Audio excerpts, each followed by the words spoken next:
तो यहाँ पर बात ये आती है डॉक्टर पुरी कि लक्षण इसके क्या हैं और किस तरह से पहचाने। बिल्कुल शुरुआती लक्षणों से शुरू करें। तो इसमें सबसे पहले टीबी का रोग जो सा है शरीर के किसी भी अंग में लग सकता है, मगर ज़्यादातर टीबी जैसे कि लोगों को भी मालूम है कि फेफड़ों की ही टीबी होती है जी। तो फेफड़ों की टीबी में जो लक्षण होते हैं उसके बारे में सबसे ज़्यादा कॉमन लक्षण होता है खांसी।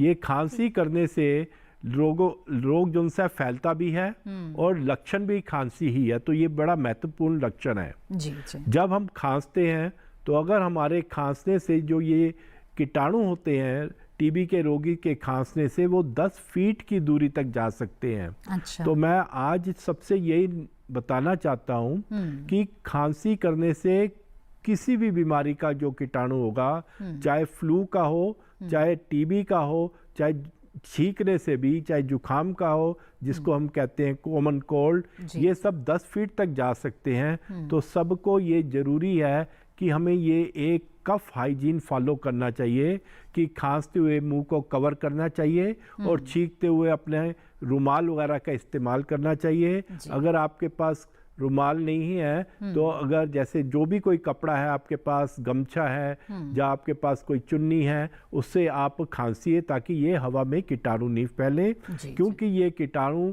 10 फीट तक जाएंगे और 10 फीट में आपके घर के जो लोग रहते हैं, आपके आसपास जो भी है, आपके प्रियजन हैं, उनको भी ये बीमारी लग सकती है। तो खांसी किसी भी प्रकार की हो जरूर इस बात का ध्यान रखें कि मुंह को ढके। इसके अलावा टीबी के और क्या लक्षण हो सकते हैं इसके बारे में जानेंगे, लेकिन इस बीच कार्यक्रम में पहले कॉलर हमारे साथ जुड़ गए हैं, उनका सवाल ले लेते हैं। विपिन जी सागर मध्य प्रदेश से इस वक्त फोन लाइन पर जुड़े हुए हैं। विपिन जी स्वागत है आपका।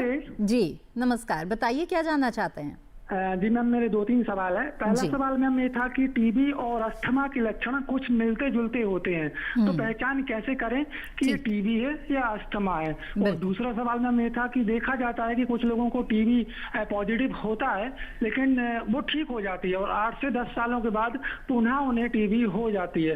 तो ये नेगेटिव से दोबारा पॉजिटिव होना मतलब वापस रिपीट कैसे हो जाती है, इसमें मरीज की क्या क्या गलतियां हो जाती हैं, ये भी जानना था।